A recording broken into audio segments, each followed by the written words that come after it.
Let's bring in a former Democrat himself.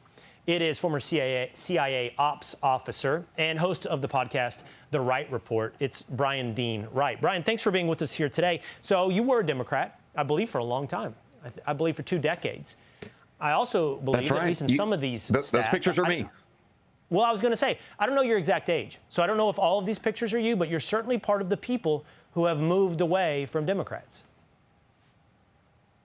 Yeah, those graphs, those pictures are me. Look, I was a Democrat about 5 years ago, a little less than, and here we are. I've switched. I've gone to the Republican Party. So the data are living out throughout this country. I'm in Arizona, so I'm definitely one of those swing state guys who had just had enough. You know, I think a lot of us saw back in 2015 and 2016 that the party was starting to change. The Obama era was ending. And who did we select? Bad candidates, people like Hillary Clinton. I remember a lot of us sitting around the campfires were saying, what are we doing? She's not who should be leading this party.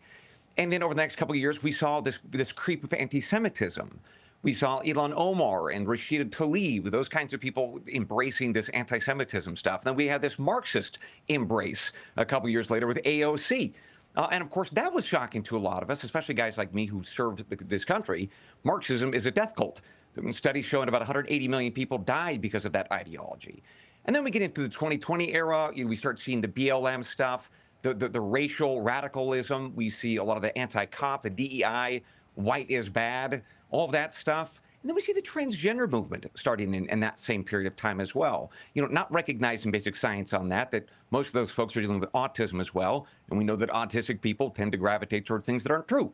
And then over the past 2 or 3 years, holy smokes, how could you still be a Democrat? Certainly somebody like me who has served the country when you've got open borders, right? If you don't have open borders, or if you don't have a border at all, and you open it like Joe Biden and Democrats did, you don't have a country.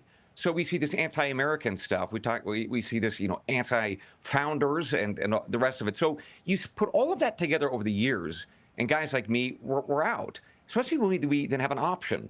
Donald Trump, a guy who loves this country very clearly and who wants it to move forward. So my advice to Democrats, if you want to fix this, go back to '96. Look at your DNC platform from 2000. You're on the wrong track.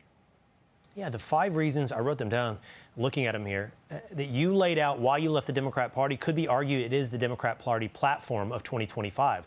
Those are the defining issues of what it means to be on the left. I'll have to go back myself and look at that 1996 version, the platform of Bill Clinton. Brian, it's a great conversation. Thanks for sharing it with us here today. You bet. Hey, it's Will Cain. Click here to subscribe to the Fox News channel on YouTube. It's the best way to get our latest interviews and highlights. And click to subscribe to the Will Cain podcast for full episodes right now.